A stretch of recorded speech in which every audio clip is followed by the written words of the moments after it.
betrayal and marriage. Choose to forgive or seek revenge. Subscribe to our channel for more inside stories.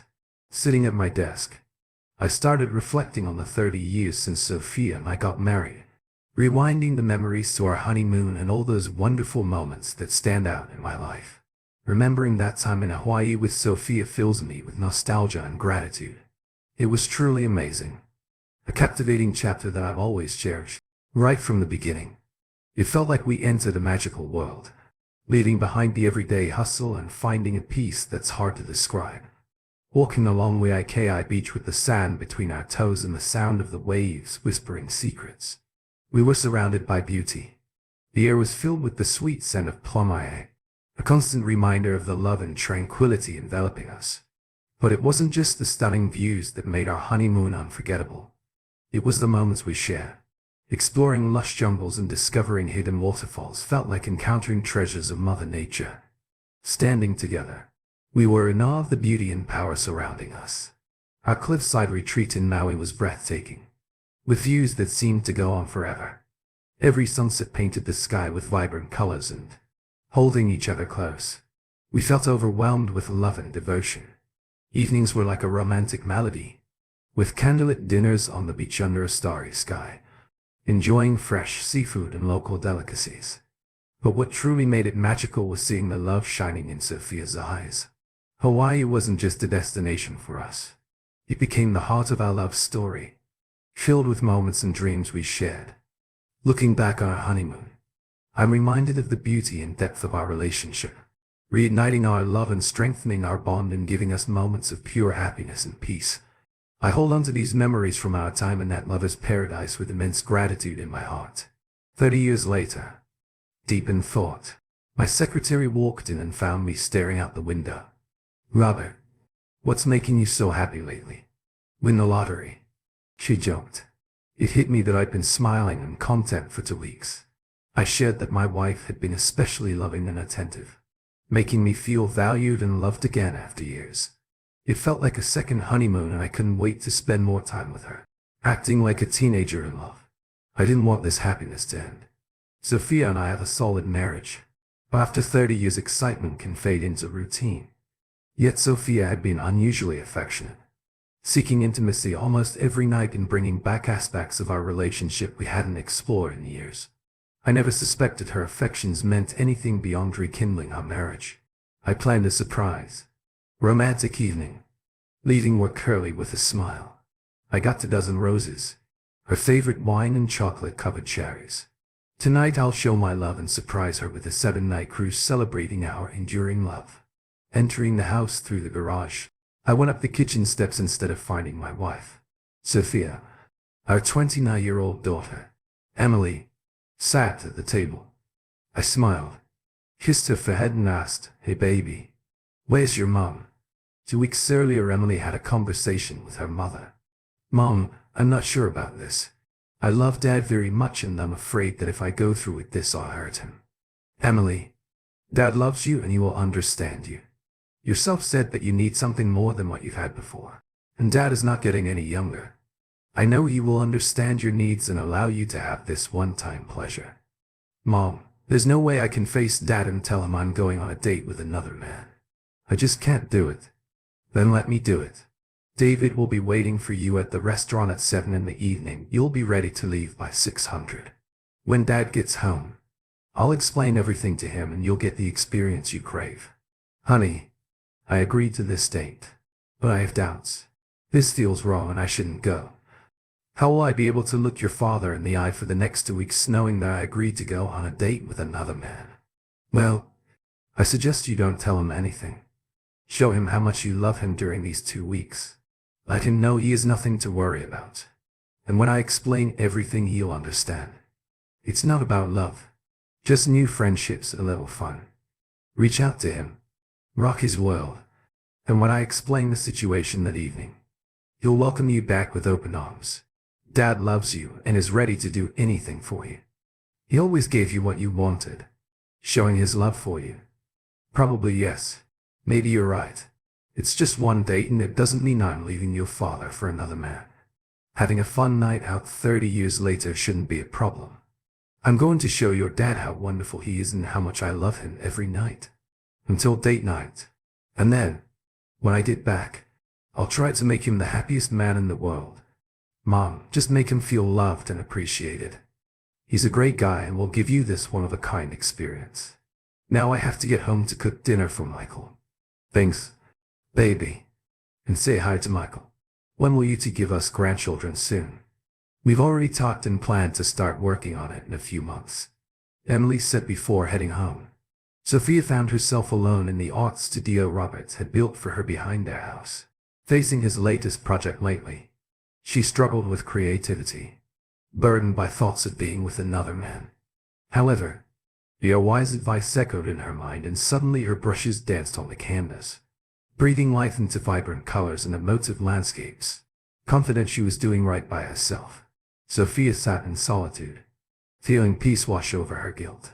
Robert might be upset initially, but I believe I can make him see. I truly adore him and he's been an exceptional husband and father. I'll be the best wife and demonstrate my love for him that evening. As part of her plan to shower him with affection, Sophia adorned his favorite baby doll nightgown after her shower, styled her hair and applied makeup greeting Robert. As he returned home, Sophia, clad in the nightgown and heels, guided him to the bedroom, where she undressed him, surprising him with a long, neglected act of enthusiasm. She pleased him below the belt.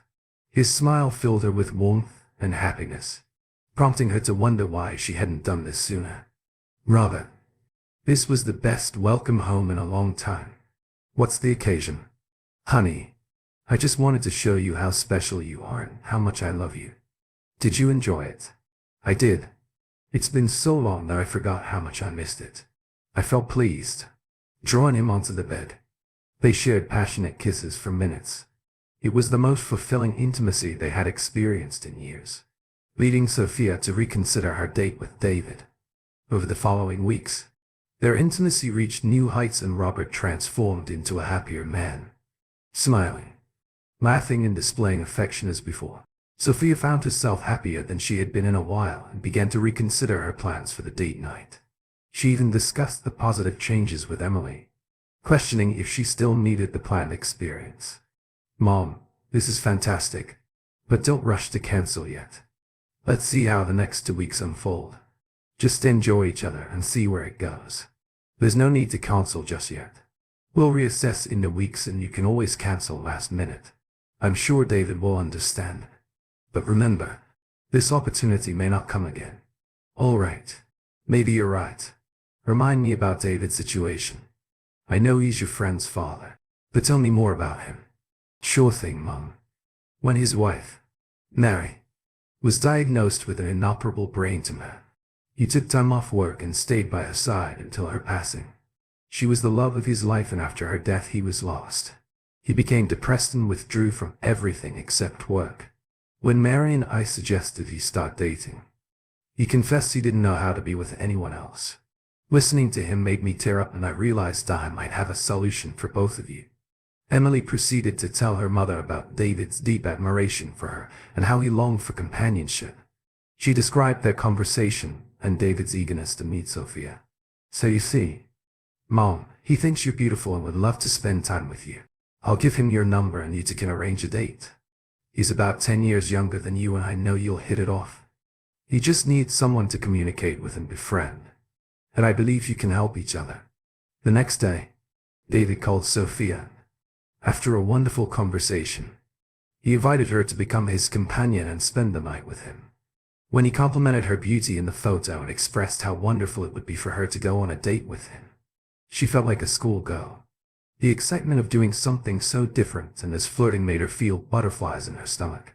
She agreed to the date and told him that she was looking forward to meeting him. He said he would pick her up, but she replied that she would prefer to meet him at the restaurant. They texted each other daily and flirted more and more as the evening of their date approached. By the event of the date, Sophia's text messages would not have withstood the simplest test of a wife's fidelity. She was constantly excited, imagining what she had to do. She tried not to forget about Robert and every evening she put more and more energy into their lovemaking. Now Robert walked around with a grin on his face and Sophia walked around with an uncontrollable desire for sex. This was a new level that she enjoyed beyond her dreams. I loved my daughter and considered her the most beautiful girl in the world. I was so proud of how she had developed into the woman she has become today. I wish I had spent more time with her as she grew up. But I worked hard to give them a good life and tried to always be there for her as much as possible. I smiled when I saw her, but I was embarrassed. Sweetheart, what are you doing here? And where's your mom? I asked. She watched as I set down 2 roses, a bottle of wine and a box of chocolates. I've got a special surprise for your mom tonight and I can't wait to see her. I reached into my jacket pocket and pulled out travel plans and tickets for a 7-day cruise on the new yacht. Love, I am whisking your mom away on a 7 cruise and I can't wait to see the look on her face when she finds out. Don't say anything when she gets home. I want to surprise her. Dad said, hearing her call me Daddy always made me smile. Remembering her as a little girl sitting on my lap. But something seemed off. Tears welled in her eyes and she was out of breath, clearly worried about what she had to tell me. Dad, we need to talk, she said, a tear sliding down her cheek. Concern flashed across my face. What's wrong? Is something the matter with Mom? No, Mom's fine. Please sit down and let me explain, I replied. After a pause, she spoke again. Dad, you know how much Mom loves you and she told me how great things have been between you two lately. Yes, I love her too. That's why I want to show her how much she means to me. Seeing her tears, I realized her news wasn't what she expected. I'm really sorry, Daddy. But Mom went on a date. I sat in stunned silence trying to process her words. Her tears flowed as anger ignited within me. Emily, what are you saying? Where's your mom? I demanded, my voice loud enough to make her recoil in fear. Mom loves you very much, Daddy, and I hope you won't take this the wrong way. But Mom went on a date with another man and won't be back until tomorrow.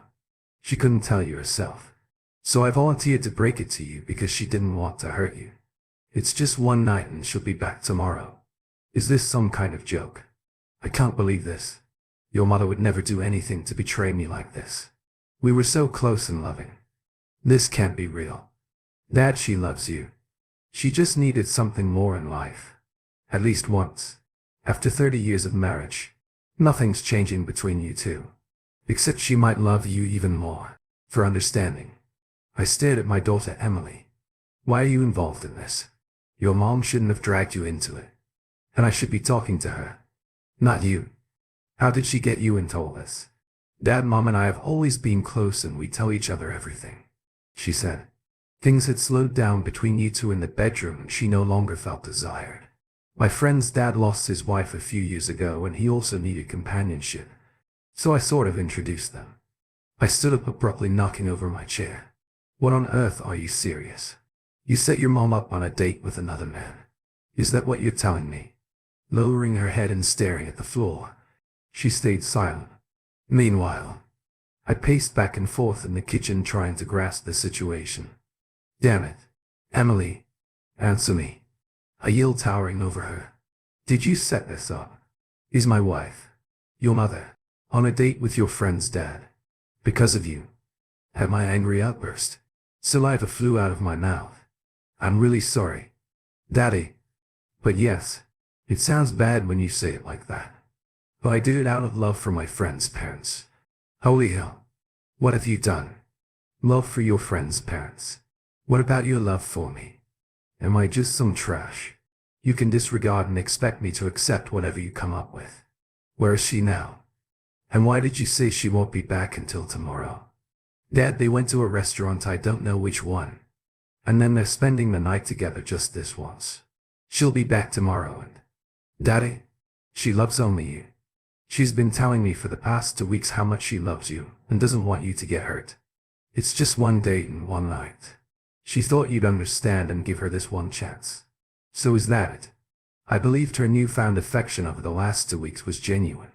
But now you're saying it was just her way of alleviating guilt. Well, this won't end. Well, I assure you. Still in tears, she pleaded, Dad. It's not like that at all. She never pretended or hurt you.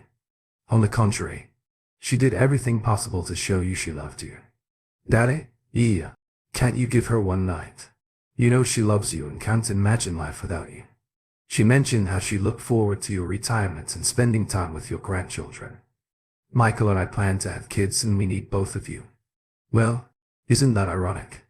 That ship sailed when she agreed to go on a date with someone who isn't me. Who is this guy?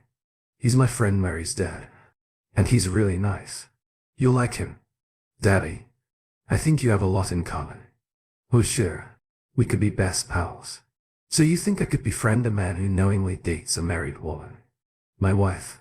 Maybe we can be drinking buddies and I can let him borrow your mom on weekends. Is that your plan for me? Emily slumped into her chair, realizing a grave mistake in her plan. My anger, expressed in words she never wanted to hear, shook her to her core, sending a chill down her spine as she cowered. After pacing the room, I managed to regain control, turning to my daughter with venom in my voice. My hurt and anguish were evident, making her feel small and culpable for her part in the ordeal. Listen carefully. Emily, leave now. I need time alone to comprehend what you did to me tonight.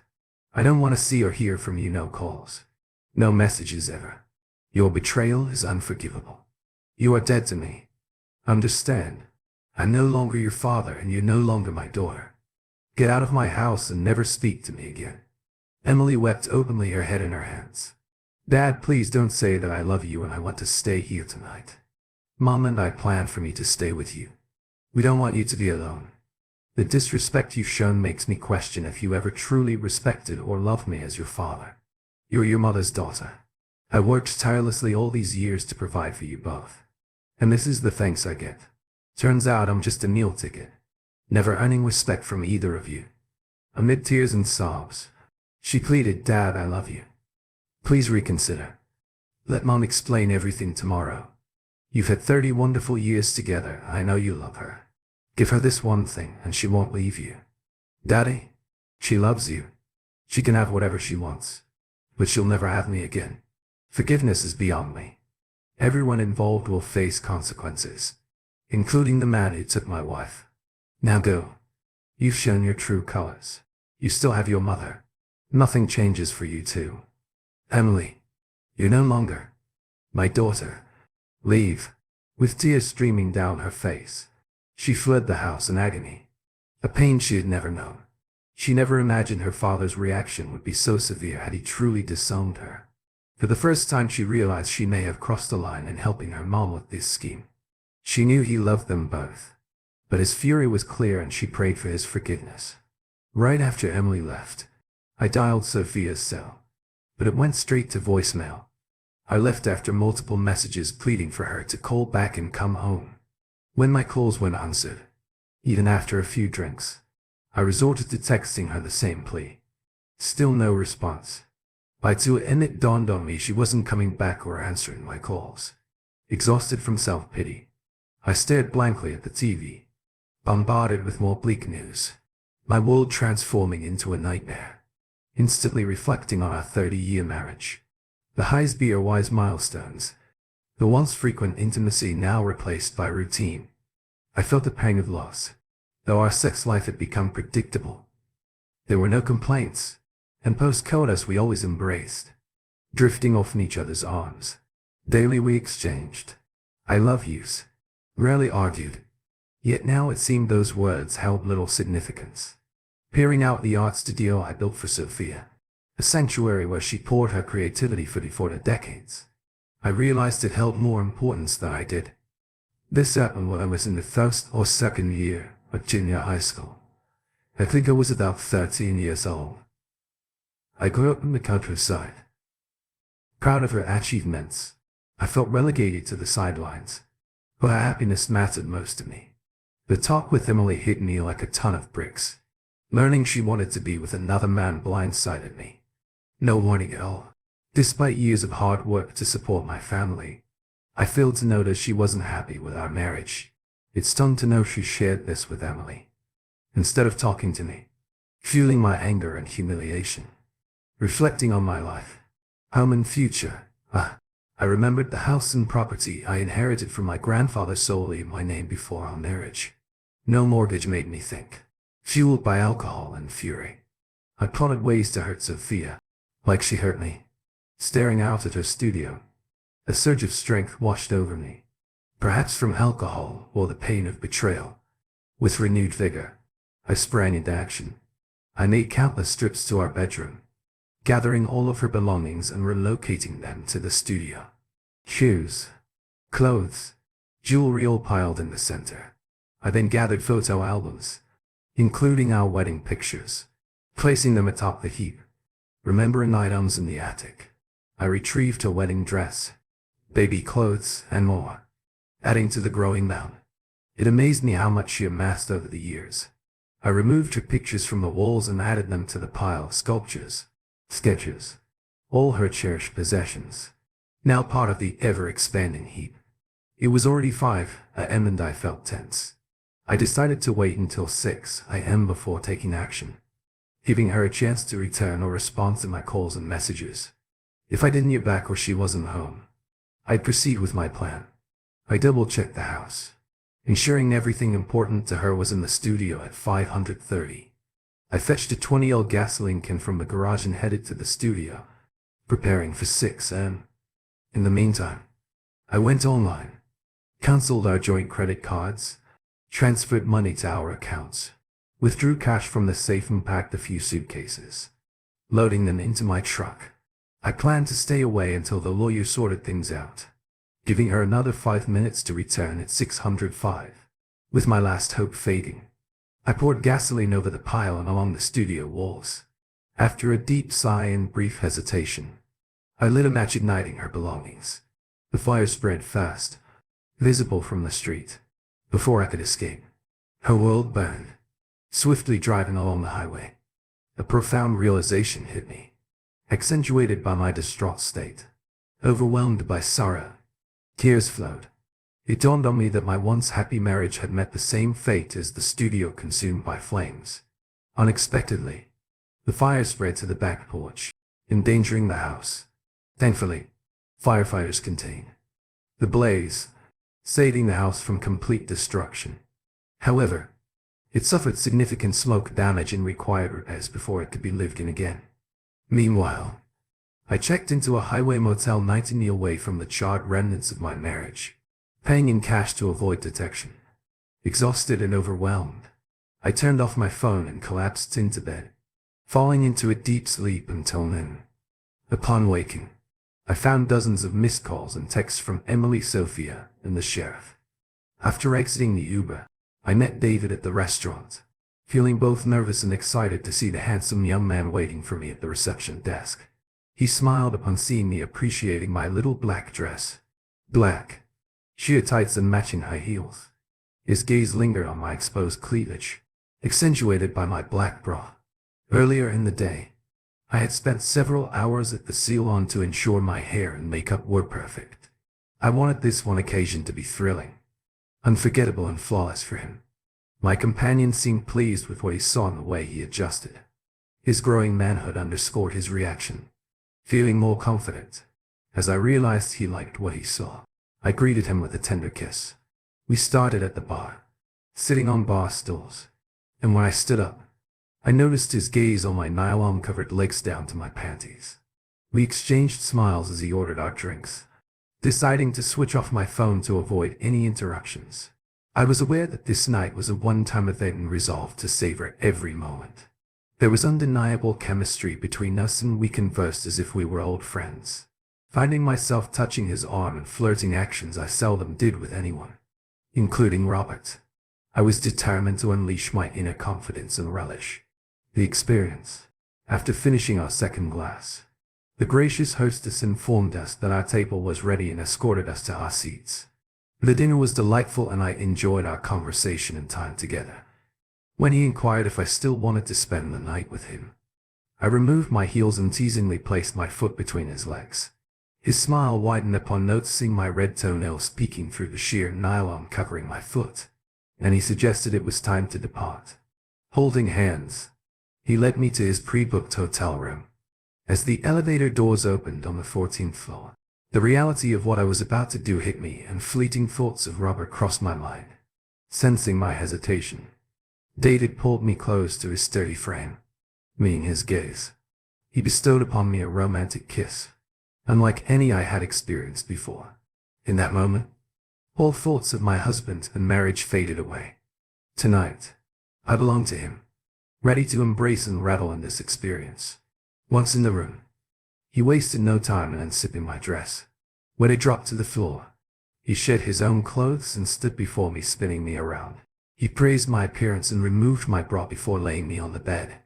The experience was so sensual and loving that I eagerly anticipated what would come next. Kneeling, I devoted 10 minutes to admiring his physique. Overwhelmed, he swiftly removed my pantyhose and insisted I put my heels back on, finding them alluring, which made me feel somewhat provocative. Throughout our intimacy, he showered me with kisses, displaying remarkable skill. Fleetingly, I thought I should get Robert to do this. It's so enticing. Oh no, listen to this. Comparing again, enough locking eyes, he uttered. I love you, Sophia. His unexpected declaration deeply touched me, evoking an almost religious feeling that moved me to tears of joy. We made love several times that night and once more in the morning, each encounter as passionate as the last. It marked the pinnacle of my sexual experiences, and I was content for allowing it with David. As thoughts of Robert rooted, I endeavored to focus on the man embracing me, tightly bathed in sunlight filtering through the curtains. He tenderly kissed me and caressed my hair. Sophia, as I mentioned last night, I meant it, you're incredible, so sensual and sexy, and I think I love you. I want to spend more time with you. Can we see each other again? Apprehension gripped me, and I responded gently. David, it was amazing and you're a wonderful man, but I'm happily married and I can't repeat this. It was a one-time thing and I cherished it. You were fantastic. You're a great lover and I relished every moment. Sophia, please consider it before you reject me. Your husband doesn't seem to mind and I can make you happy. Just think about it, please, before you decide. Okay, I'll think about it, but for now this is the best I can offer. With another deep kiss, he held me close and I surrendered to his embrace. If I weren't married to Robert, I'd be with David in an instant. But Robert is my husband and I hoped he could forgive me for what I had just done. After breakfast we left the hotel and, as David drove me home, I decided to turn on my phone, which had been off since our date the previous night. To my shock, it was flooded with missed calls and texts. Among the messages, Robert struck me particularly hard, inducing a sharp sense of guilt. The realization that his suffering, for which I felt responsible, brought tears to my eyes. Before I had a chance to proceed to the next message, my phone rang just as we were entering my neighborhood.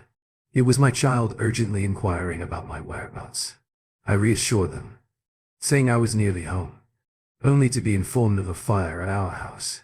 The news had been trying to reach me all night, apparently, but my phone had been off. My immediate concern shifted to their father, who, according to my child, was missing. No one knew of his whereabouts and he wasn't responding to calls. With a sinking feeling, I promised to call back as soon as I arrived, deeply troubled by the unfolding situation. When David turned the corner onto my street, I saw 30 CKM police in front of our house. I didn't see any damage at the front of the house and asked the firefighters what happened. Are you the owner of the house? He asked, since all the neighbors were watching me as I stood with an unfamiliar, handsome man, my companion. Yes, I'm Sophia Spencer. Well, Mrs. Spencer, we were able to save the house. Only the back porch was damaged. But I'm afraid you won't be able to stay here until you call the experts to clean up the smoke from inside your house. The majority of the damage was to the small cottage behind your home. I'm afraid he's completely lost. I felt my legs give out when David caught me and helped me sit on the curb of my studio. Is she damaged? Sorry, Mrs. Spencer. All that's left of her is smoldering ashes. We'll try to figure out the cause of the fire. But in the meantime, the police detective has a few questions for you. I quickly stood up and ran to the back of the house before Sergeant Wilson could ask me any questions. He caught up with me as I stood in front of the remains of my most prized possession, I immediately knew that Robert must have done this as revenge for my actions. Mrs. Spencer, do you know what happened here? Asked Sergeant Wilson. No, I wasn't there last night and I have no idea about anything. Are you her husband? He asked, turning to David. No. Just a friend. I felt my face turn red with embarrassment as the sergeant gave me a knowing look and asked where my husband was. I said I don't know. When he asked where I was last night, I timidly said that I was with David at the Hilton Hotel in the city center. The looks thrown at me by the sergeant and his assistant made me realize the seriousness of my situation. I just admitted that I didn't spend the night with my husband, who also disappeared. The detective now had questions. Mrs. Spencer, are you and your husband separated? Do you know where he was last night? No, we are a happy married couple. And then I realized how stupid it sounded after admitting that spent the night with another man. Do you know where he is? No, he doesn't answer calls. We'll want to talk to him. So when you talk to him, please give him my number. He said, handing me his business card. I was shaking with anger and fear. Anger at the loss of my refuge and all the work I had created over the years. Everything is gone forever. Fear of thinking that Robert could be so angry as to do this, and what it would mean for my marriage. I needed to talk to him as soon as possible. I called Emily. Do you know where your father is? No, I haven't talked to him since yesterday evening. Why didn't you stay here with him? Like we planned, Mom. He threw me out and said that I was no longer his daughter. Hearing these words, I felt a chill rush through my body. Robert would never utter such words, and if he did, it would be even worse than I imagined. Upon entering the house, I noticed smoke damage on the walls and detected a foul odor lingering in our home. It was evident that living here under such conditions was impossible. As I traversed through our residence, I decided to gather clothes and some personal items for a few days. However, upon entering the bedroom, I was alarmed to find everything missing, causing panic to surge within me. Realizing that all my clothes, shoes and personal belongings were gone, my heart sank as I searched my nightstand for my wedding rings, only to find them absent. Why had I left my rings behind? What was I thinking? If Robert saw them on my dresser, he might have assumed I had abandoned in our marriage. How foolish and selfish of me. In a state of complete panic, I frantically searched every room in the house, only to discover that all my possessions were gone. A dreadful thought crossed my mind. Had he truly destroyed everything? Was there nothing left? Rushing out of the house, I returned to the studio to examine the remnants more closely. Amidst the debris, I spotted picture frames and partially destroyed clothing. It was evident that Robert had not merely accepted my absence, but had obliterated everything significant to me. Effectively cutting me out of his life. In one swift blow, I called Emily in tears, recounting what had transpired and expressing my need for a place to stay. David swiftly offered me accommodation, but he was the last person I wanted to see. Politely, I declined, explaining that I needed solitude and requesting him to leave. Hurt by my abruptness, he departed, leaving me to lament my actions and the man with whom I had spent the night. Though I knew I was at fault, I couldn't help but blame him for my selfish act of betrayal, when the true blame lay with me. Emily, I've lost your father. Mom, don't say that. Dad loves you. Honey, he burned everything, my clothes, paintings and studio everything. He left me with nothing, not even a place to live. He ignores my calls and won't pick up. I've hurt him the most and I don't blame him. What I did is unforgivable. I shouldn't have gone on that date. I should have just talked to him. We could have worked things out, but my selfishness drove him away. If I were in his shoes, I wouldn't be able to take me back. What do I do now? I have no home or clothes. Mom, don't blame yourself. I share some of the blame and you can stay with us as restored. We'll buy you new clothes this afternoon and get you settled in by evening. Emily, all my artworks, paintings and sculptures are gone. 30 years of marriage and 2 decades of my artistic creations were destroyed, leaving me utterly alone. I have nothing left to live for. Sophia openly sobbed as neighbors glanced at her from the street. Oh God, your father is calling. I'll call you back. Struggling with the buttons, desperately attempting to answer the call, she nearly collapsed. but at the last moment she managed to connect. Robert, is that you? Hi, Sophia. How are you? Robert, where are you? Please come home. We need to talk. No, Sophia. I already know everything from your daughter. Yes, your daughter. No, mine. You both are dead to me, and this might be our final conversation. Robert, please don't say that, I love. You should know this. Robert, the studio is gone. Did you do this? Sophia, you did it. Not me. Perhaps not physically, but it burned from your deceit and betrayal. When I saw your wedding rings discarded and you giving yourself to another in my heart. You died. Your actions are unforgivable, and beyond wise involvement is humiliating and beyond comprehension. We're finished. I'll meet with lawyers on Monday to initiate proceedings. Please, Robert, can't we talk and resolve this? You can't just discard our 30 wonderful years like this. Sophia, we are talking. And I'm not the one who discarded our 30 wonderful years. You planned betrayal.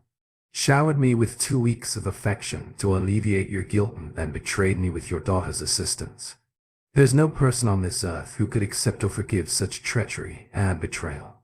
It was pure evil, and I hope you regret it for the rest of your miserable life. This is our last conversation. You can reach me through my attorney's details, which will be provided with the divorce decree. Goodbye, Sophia. Robert.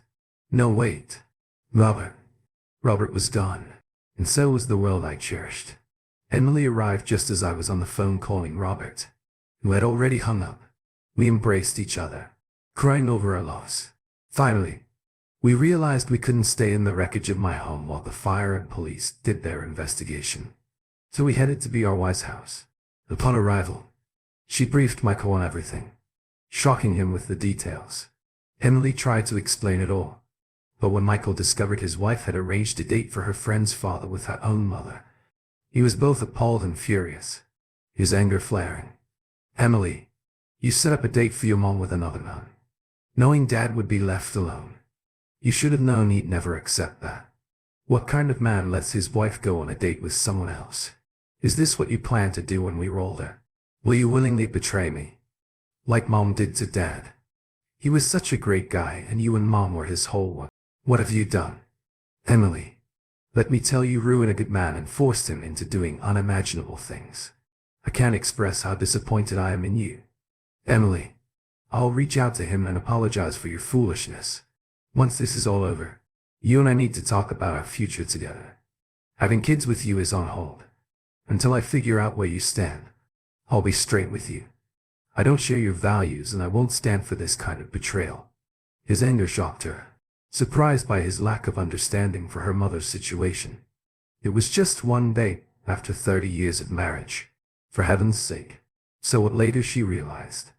The real issue was the end of her parents' marriage, her father's loss, and her mother's shattered happiness. Soon they'd all face the consequences of her actions. 5 long days later, I returned home to assess the damage. I opted against filing an insurance claim to avoid more potential costs. In my lawyer meeting, I made clear the house was mine, not up for debate.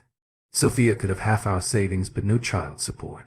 If she resisted, I'd sue for adultery, exposing her affair with her daughter's friend. Father. Divorce papers were already in motion. I also sought advice on criminal arson charges, but learned it without an insurance claim likely wouldn't proceed unless I made a false report. A neighbor who Emily went to school with phoned her when she saw me return home and go inside. Emily hurried over to me. I was checking the damage and figuring out what repairs the house needed, when I heard the front door open. Dad, where are you? BRY's voice echoed through the house. As she entered, I stayed silent, focused on assessing the damage, looking out the window at the pile of ashes that was once Sophia's sanctuary. I couldn't help but smile. Emily found me in one of the bedrooms and rushed over, wrapping me in a hug. Daddy, I'm so sorry. Please forgive us. We love you. Emily, I can't forgive either of you. I already said not to talk to me again. Please, let me go and leave me alone. You say you're my daughter, and I must forgive you. Listen, you're no longer my daughter, just a deceitful person who broke my heart.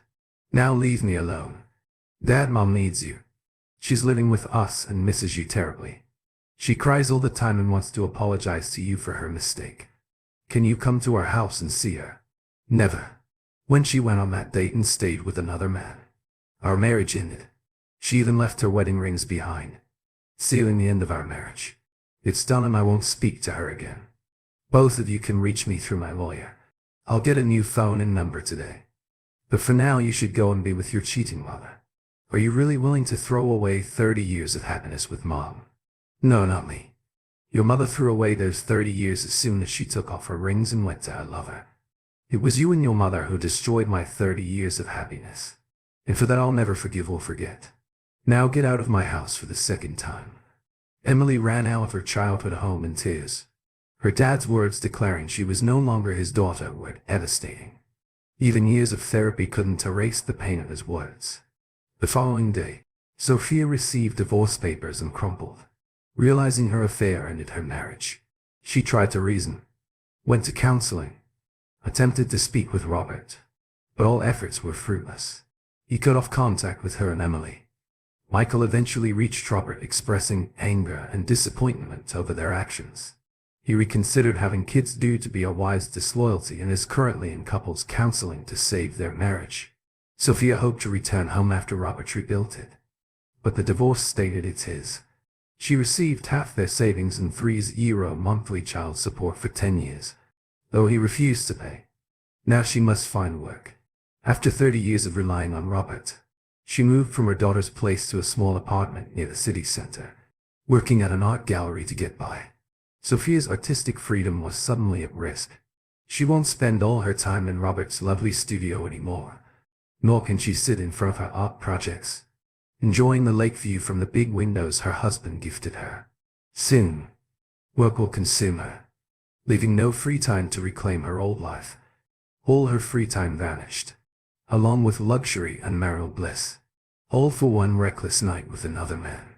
She'll never have enough tears to erase the hurt caused by that one mistake. No, Robert, her loving husband, will never speak to her again. Hearing he disowned their daughter shattered our wise heart. She sank into depression over her parents split to save her own marriage. Now falling apart, she sought help from a therapist. Months later the house was fixed. Robert kicked up with court-ordered payments, then sold the house. Suddenly, after the sale, Sophia came to reconcile, only to find a young couple at the door. "Hello, can we help you?"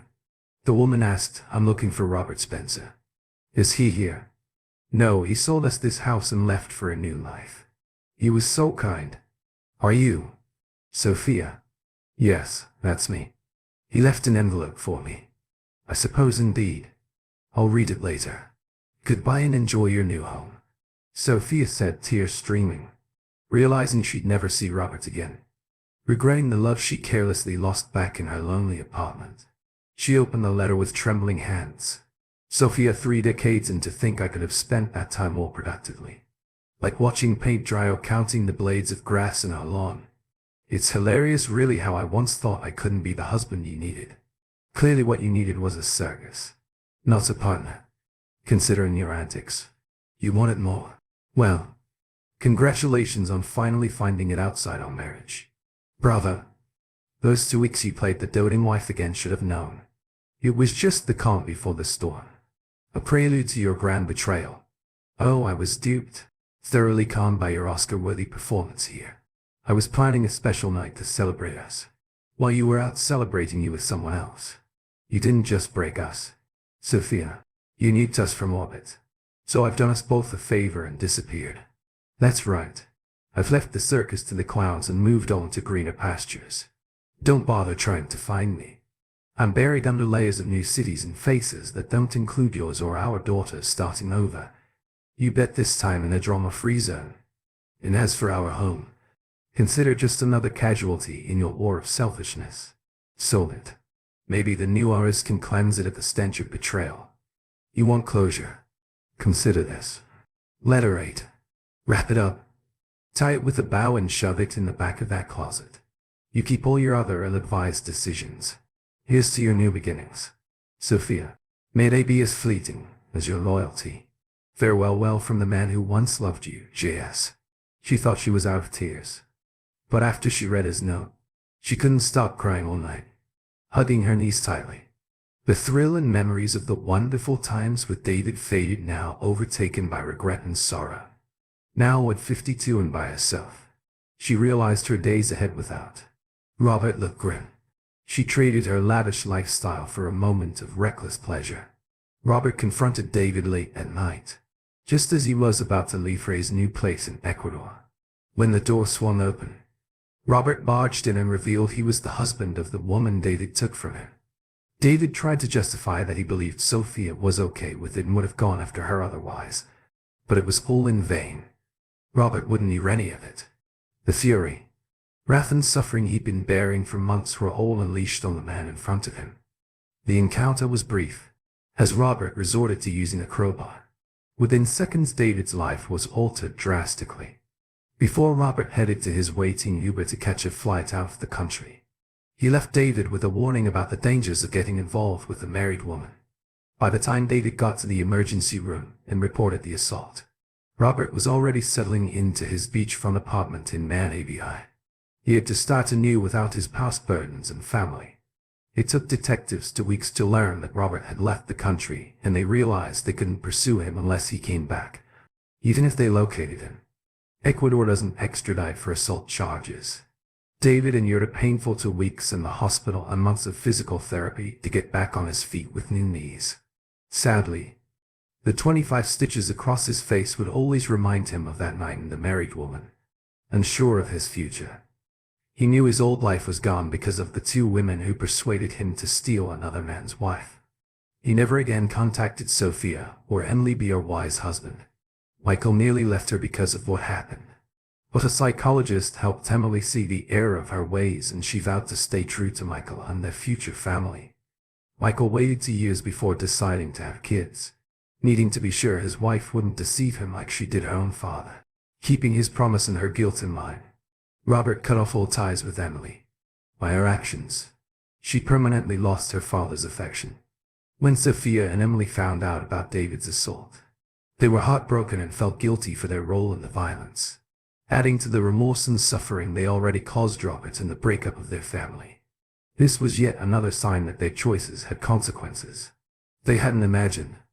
They understood that their foolish hope that allowing Sophia, that one indiscretion would keep their life happy, was completely misguided. Their error showed that happiness was actually far away from reality. The absence of their father and husband brought them enduring sorrow, a burden they carry forever. Overwhelmed by sadness and aging, she never met another partner and led a life filled with loneliness and regret. Her dreams of growing old with Robert and enjoying time with their grandchildren faded into mere memories. With Robert stopping child support after leaving the country, her financial stability was shaky, forcing her to work to make ends meet. Nightly tears became her new norm. I now possess over 75. Zero from selling my house and my savings over the last 3 decades after buying my new place. With this wealth, I look forward to a comfortable and peaceful life here in Ecuador for the next 30 years.